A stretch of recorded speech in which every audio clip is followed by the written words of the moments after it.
Okay, quick video for myself, Harvey Goldman. No cuts, no edits, no filters, and no hair.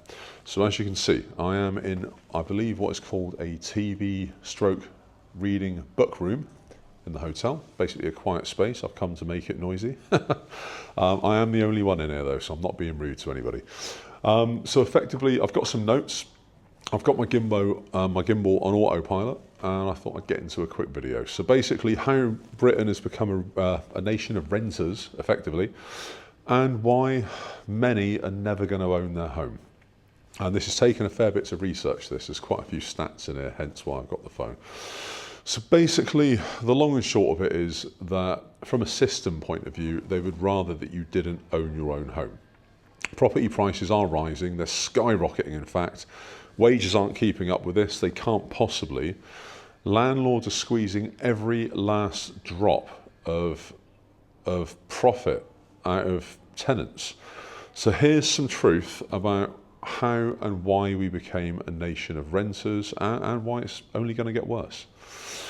So basically, home ownership is now a fantasy for most people, and I put my kids firmly in that as well. In 1997, according to my research, the average house actually costs 3 times your salary. Now, if only that were the case nowadays. Now it's more like 10 times or even more, depending on your location within the UK. Deposits effectively now are around £30,000 or higher, and that would be on a 10% mortgage. Making home ownership an impossibility for most people under 40. And there is a very painful truth to that. Mortgages generally right now are at 6 or 7% interest rates. I have found one that's as low as, I believe it was 5.7, but there were special conditions attached to that, which basically would have precluded most people from even going for it. So even if you can afford to buy, it's unaffordable once you've bought it, which is crazy. You know, it's crazy to think that it's gone up from 3 times your salary to 10 times. I mean, and there is truth to that. There is real truth to that. Renting is effectively now a scam. It's now a scammer's market. Rent in the UK has risen 25% in just the last 5 years. There's no signs of it stopping whatsoever. Landlords do pass on every cost. It's not entirely all their fault. A lot of it is, but it's not entirely all their fault. They do still have to make money. They've got to cover their own costs to get repairs done on properties that are falling apart. I mean, a gas boiler's £3 grand, just think of that. So they do pass on the costs, which effectively means higher interest rates, taxes, repairs, they all get dumped on tenants. And that's now why the average UK rent is £1,271 a month, which is bonkers. Obviously, with renting, you've got no security, you've got no stability. Your yearly rent hikes, you can't do anything about them. You're always under the threat of eviction. And there is insane competition. Why would a landlord take a risk on you as a sole person with one income when they could get, you know, a family or a couple or whatever in there that are more guaranteed to be able to pay future hikes?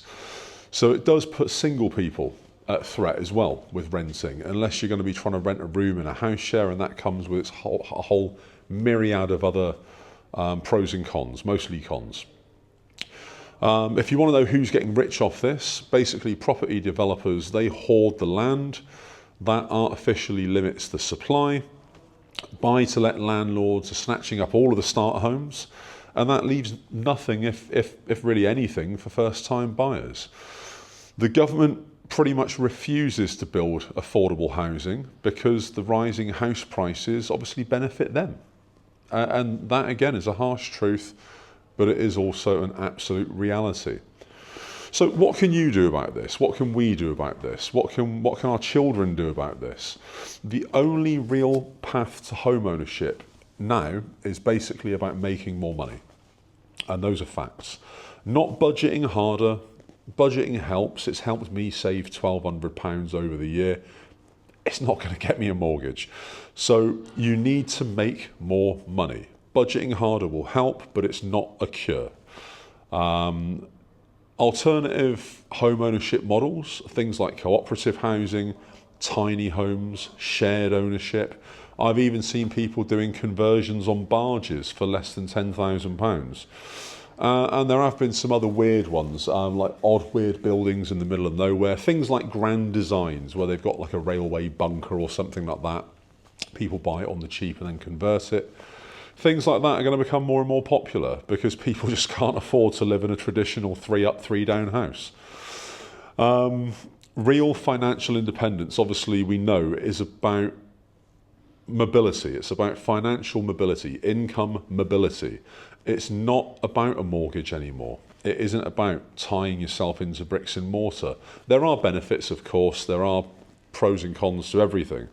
But more and more, we're going to find that younger generations, particularly my kids' generations, the Gen Zs and the millennials, they are effectively now screwed unless they're in super high paying jobs.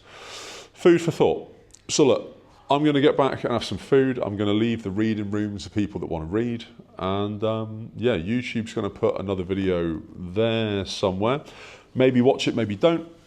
And just in case you want to know, I have filmed a couple of videos at different points today. I've not just been wearing the same t-shirt for 3 days. I don't want anybody to think that. I'm sure it will get picked up on in the comments. Anyway, Goldman, peace out.